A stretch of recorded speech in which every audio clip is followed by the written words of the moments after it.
Tomato দিয়ে ইলিশ মাছ দিয়ে রান্না করলে অসাধারণ মজা করে।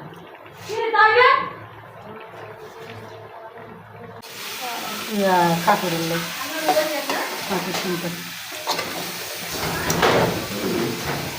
এগুলো কি ইলিশ মাছ না? ইলিশ মাছ কি রান্না করো?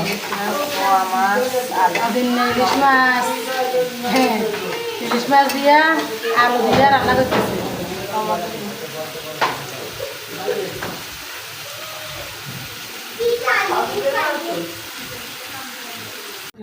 জিজ্ঞাসা নাম্বার করে আমার তো এরকম হয়ে যাবে। তো ইলিশ মাছ রান্না করা হয়ে গেছে। টমেটো এখন টমেটোগুলো দিয়ে দিতেছি। টমেটো দিয়ে ইলিশ মাছ দিয়ে রান্না করলে অসাধারণ মজা করে।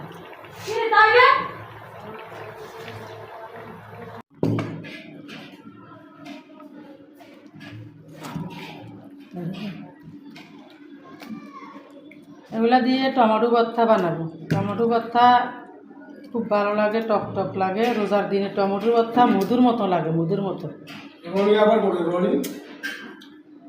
টমেটো ভর্তা ঝাল ঝাল করে রোজার দিনে মধুর মতো লাগে। জাল যে কম জাল ভালো লাগে না, বেশি বেশি জাল ভালো লাগে।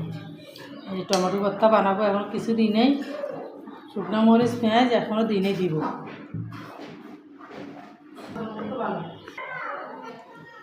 মরিচ পেঁয়াজ লবণ একসাথে মাখিয়ে ফেলছি আমি। প্রথমত টমেটোগুলো মাখলাম, এখন মরিচ পেঁয়াজ সরষের তেল একসাথে মাখিয়ে ফেললাম। মাখি এখন দিয়ে দিব ডালে। ভালো করে কতগুলো পেঁয়াজ কোথা হনো বানাবো ভালো করে গরম হয়ে নিতে।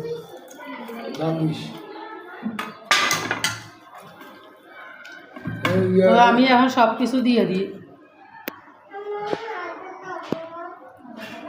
চলে আমি সব কিছু দিয়ে দিয়েছি। এরকম মাখা টমেটো ভর্তা আপনাদের কার কার পছন্দ? যদি ভালো লাগে তাহলে একটা কমেন্ট করবেন, জানাবেন কমেন্ট করে কিন্তু যে মাখা ভর্তা কেমন লাগে।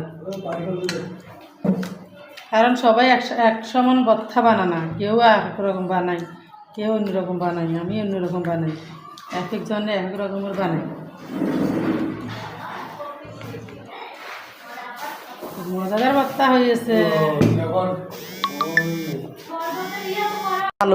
আলু মূলা দিয়ে মুরগি রান্না করলে না আমাদের অনেক ভালো লাগে। সবাই আমরা পছন্দ করি এই আলু মূলা দিয়ে। আর এখানে হচ্ছে যে টমেটো সিদ্ধ করে ভর্তা বানাবো।